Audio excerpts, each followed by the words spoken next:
We're heat cycling her, and then start making some pulls.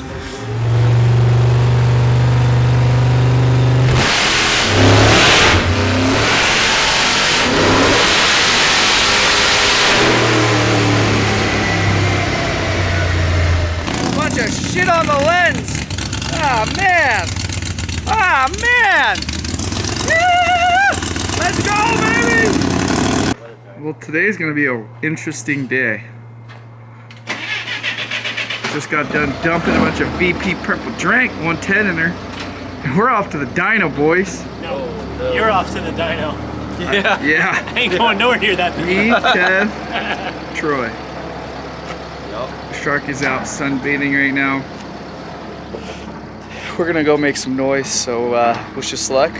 We'll show you guys DuneHoon's facility, and we're gonna make this Texas Speed engine bark. Nick's so excited. Let me hear your deepest bark. Bark.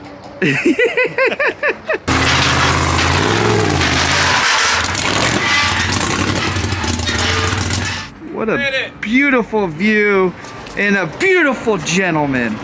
Are you nervous or excited? Because I'm nervous as shit. Combination of the two. This is a whole lot of moving parts here. We're just gonna take it real easy, sneak up on it. I like that. That just makes me feel so much more confident. We're not in a hurry. We're not in a hurry. Yes, sir. We are not in a hurry. That's what I like to hear. All right, I gotta get my ass to work. Shop looks beautiful. Mustang Dyno puts load on the vehicle in a real life scenario, and this dude is a wizard. So, DuneHoon, follow him on Instagram. Learn something from this man.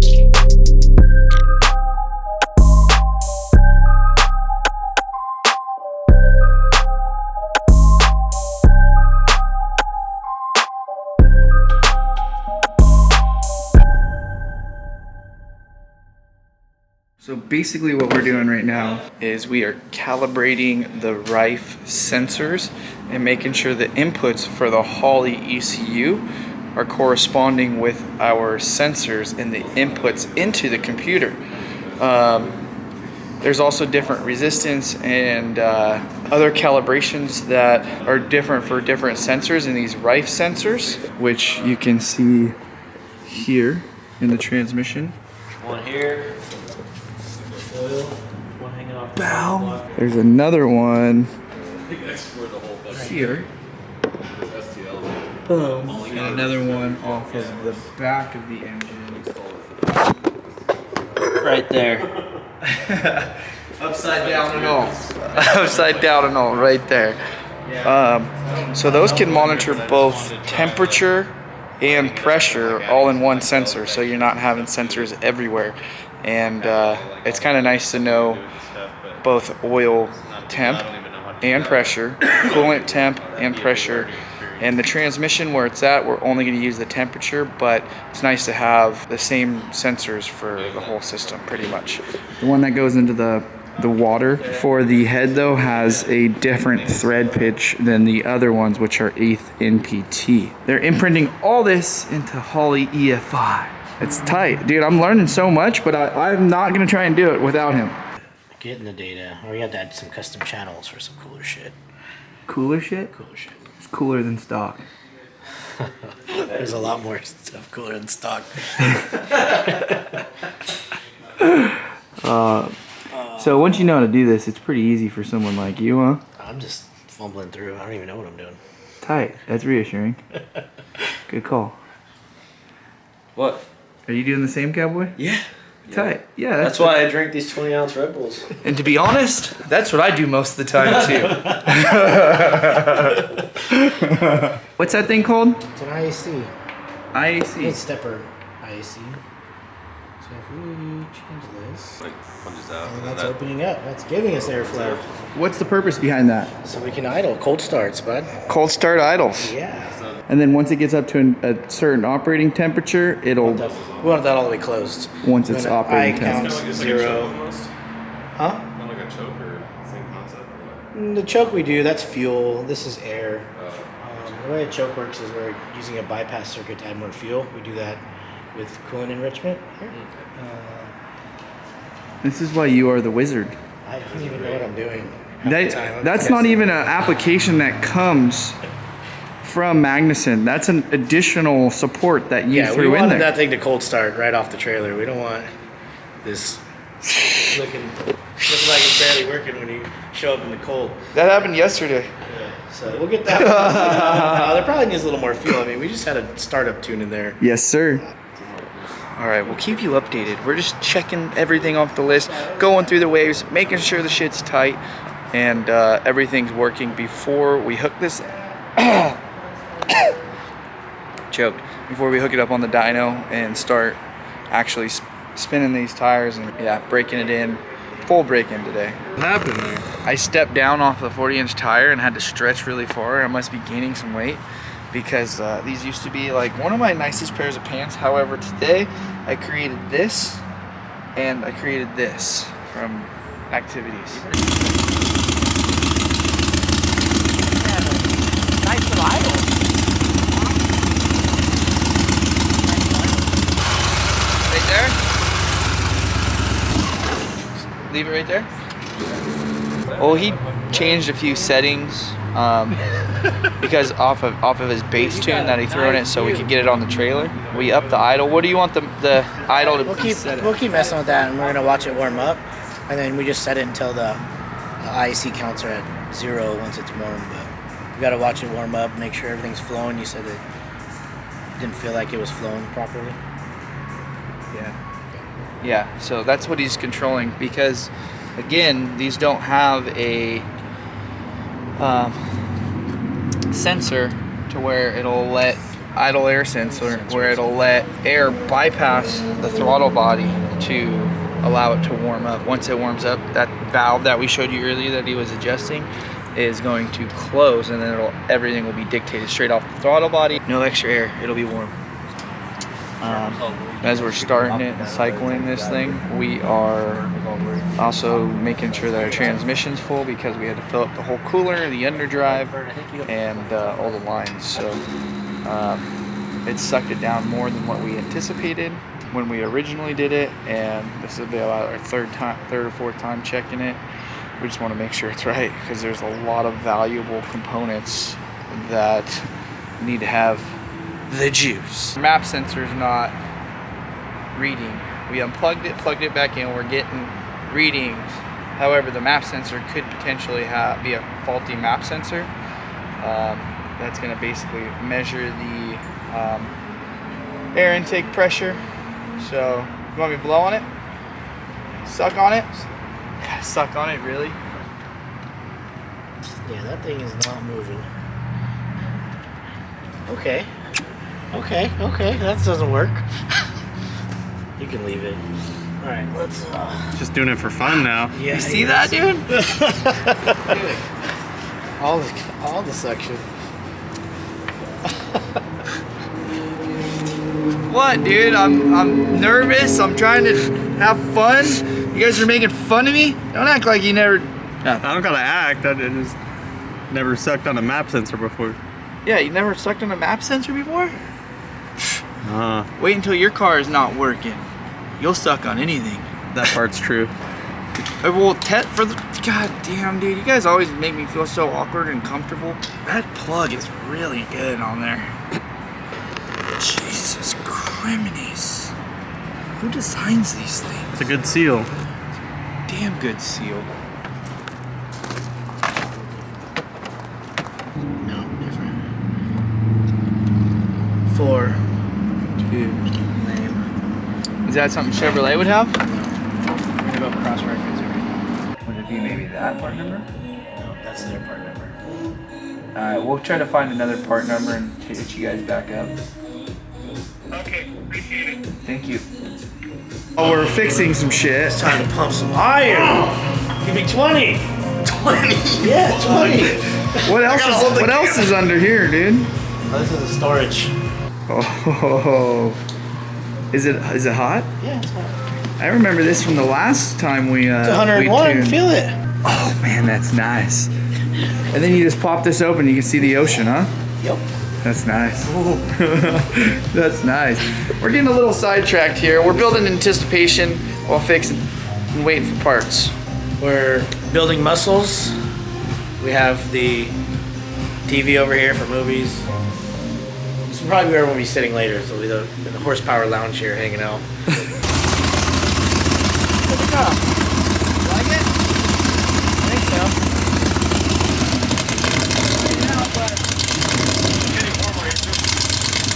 It's moving. So it is moving. You can feel the top one.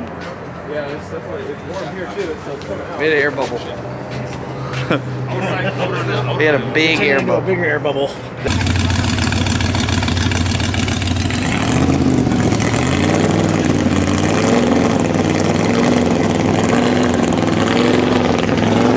Alright, so we thought we bled all the air out of the system. Proved us wrong. The best way to get all the air out of the system is to backfeed it through the radiator, and we had an air bubble, and it wasn't making, the coolant wasn't cycling nearly enough, which is really strange because it's never happened before doing it this way, but we're doing it this way because it wasn't working the other way. And now that it's done this way, it's working. But we're gonna cool it off, and then after we cool it off, we're gonna check fluid, and then we're throwing it on the dyno. So We're good. We're feeling good now. Both lines are warm. We got coolant flow happening. So no more mishaps for today. We're getting our Monday stuff out of the way.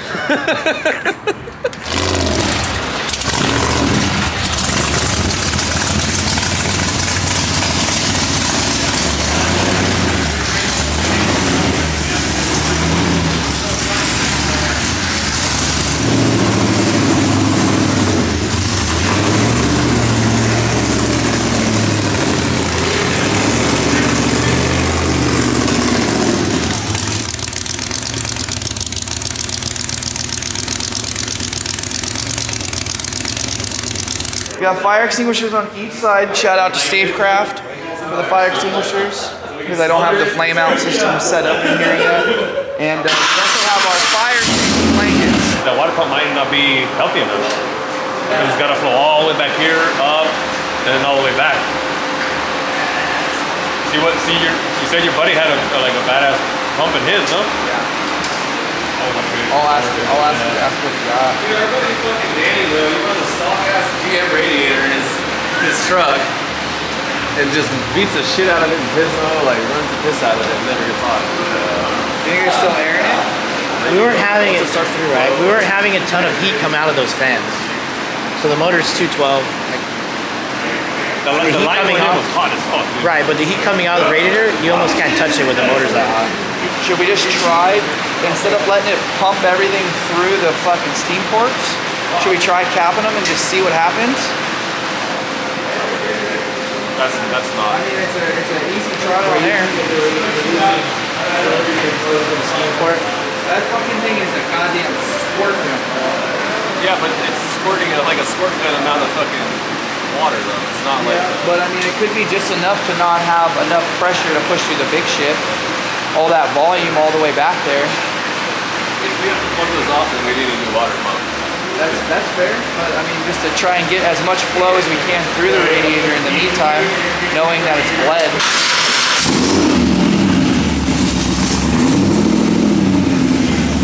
You get some RPM?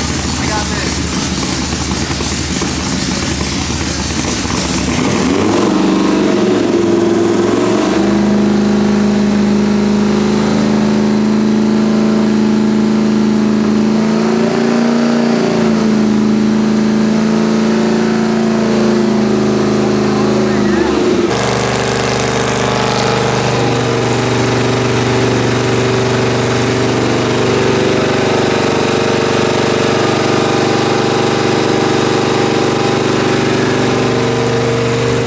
Heat cycling her. So we got the first good heat in her.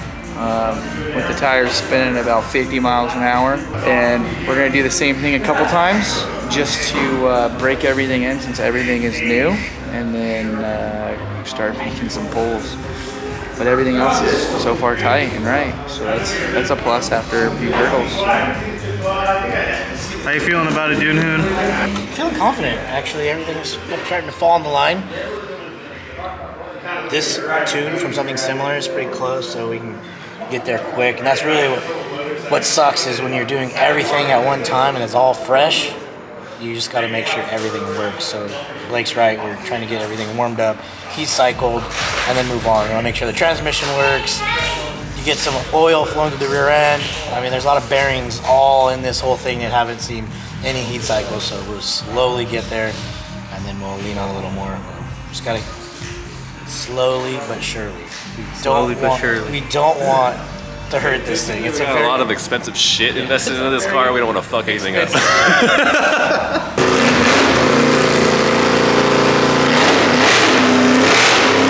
Way better progress. How are the temps doing? Well, DuneHoon likes to get it hot, run it hot for a little bit, and then let it cool down. And then once it's cool, slowly ramp it up, get it hot, turn fans on, leave it hot, see if the systems are working, and we burnt a little bit more air out, which is cool. And yeah, Is that part of the heat cycling? possibly. Oh, don't tell them the secret. Nah, just kidding.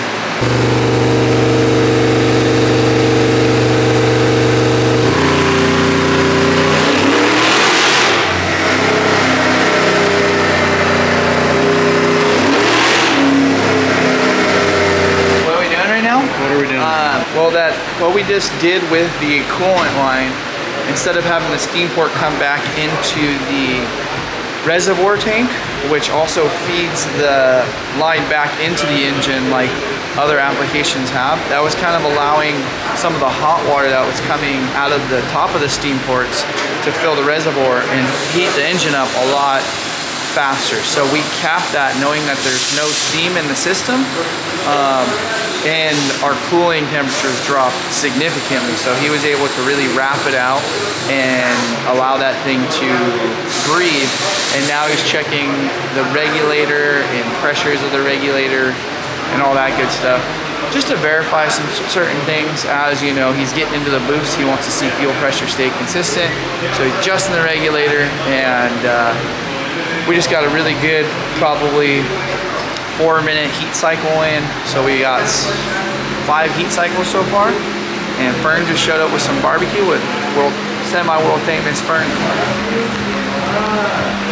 So we're gonna grub, even though I got coolant all over my hands, dirt, oil. I'm gonna smack some ribs, and we're gonna just probably do a couple more heat cycles, verify we're getting proper fuel pressure under heavy boost, and see what she puts out. Hopefully 5+ to the tire.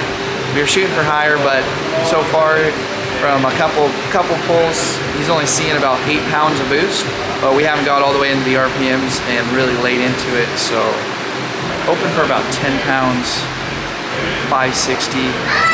I think we'd be happy with that. Tune back in. Every time I come to DuneHoon's, it's always something new. This time, it's Fern's barbecue. Like, this is unreal. Like, the people that we hang out with are the best. Like, unexpected, but so appreciated. Fern? Yes. I love you, dog. Oh man, we all win together.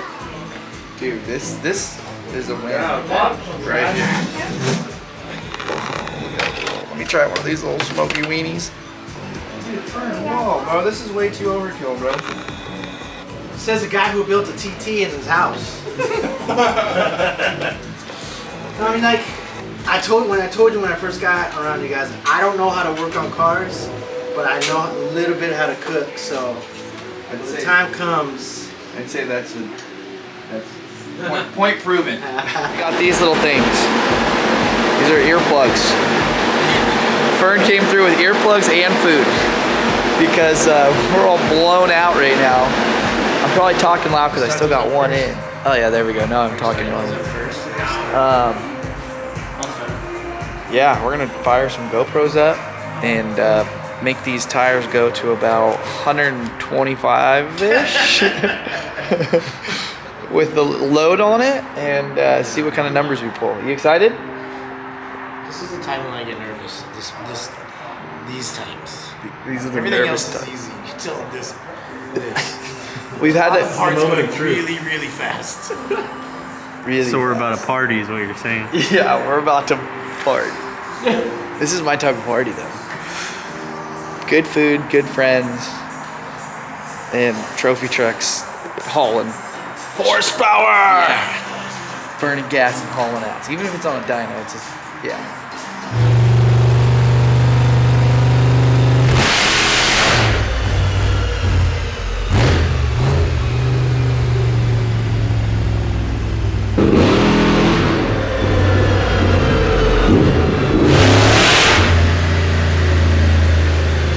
Yo, what are we doing under here, bro?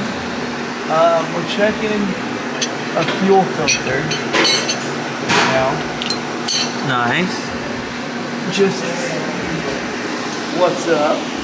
It's not. That's not enough that it's gonna fuck it up. I promise you. Just sprinkling it out. That's at least 22 pounds of pressure. Well, stop getting all this shit. We're not getting the fuel pressure. Suck it. That ain't cool, man.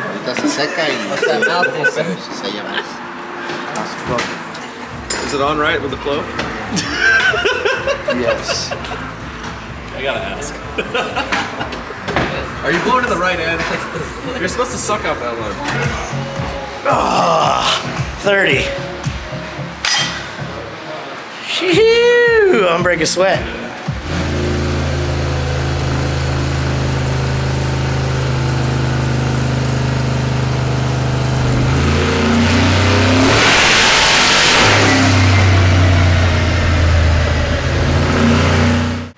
We made it up to like 6,100 RPMs before stretching our legs super hard.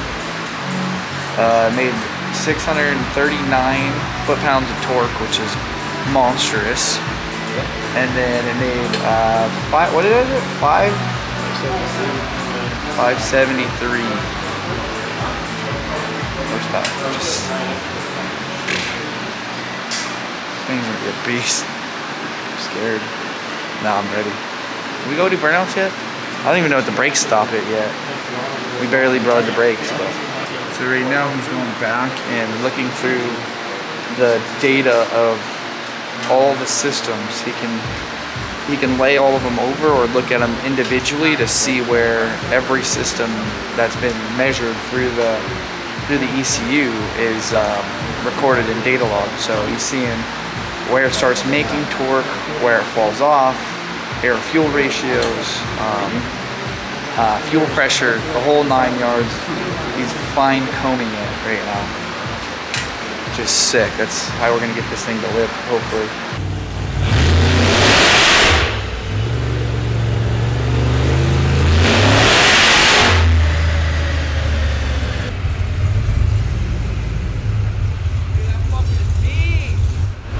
She wants to bark and dance off that fucking thing, dude. And that was with 2 loose over converter. So the 35 was allowing it to spike all the way up to 45. And yeah, dyno wasn't done accelerating, but the dyno itself got up to 106, but it ramped up to where it was hitting the rev limiter quicker than we'd like to before it was pulling the gear all the way through. Super hard and tall, and we're not going to throw any more RPM at it for where the limiter's at, because we don't want to, we don't want to just smoke the converter, get everything super crazy hot. It's about as good as it's going to get, so we're going to change torque converters and come back, but the thing's still totally drivable. We can go play with it. It just might create a little bit more heat and ramp up and be like a raped ape to where when it bangs, and it's going to bang hard. Yeah, it's pretty intense. Sounds good. It made more horsepower than what he anticipated to make also, and more torque, with a setup that can only get better. So we'll come back, show you guys what a 2600 stall dynamic torque converter will do with speed, torque and horsepower. And we might even put a smaller pulley because he's like, if you want to throw some more boost at it, go for it. So we had a bunch of stuff we had to overcome with a fresh build and so many variables to be able to leave here knowing that it's comfortable and we can do some cool shit with it if we want to, but I'll probably get it 100% dialed in before even trying to just hurt it. Exciting. Cool laptop, dude. You like it? You've been tuning? It's my first ever laptop. Ever. My iPhone's my god until I got this thing. No, this is actually DuneHoon's. I don't have one.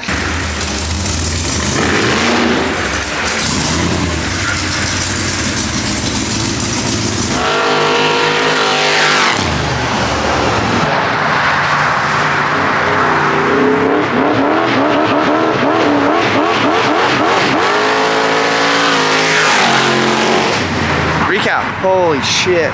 Just like anything, like we expected to have small issues. We overcame every single one of those. DuneHoon got a little bit of coolant on him. A couple small electrical things. Yeah, it just, overall, like, huge success for everything we had to do. It was a long day. We got to eat Fern's barbecue, and we just did some burnouts, some little loop-de-loops, and some freaking 100-mile passes in Mexico.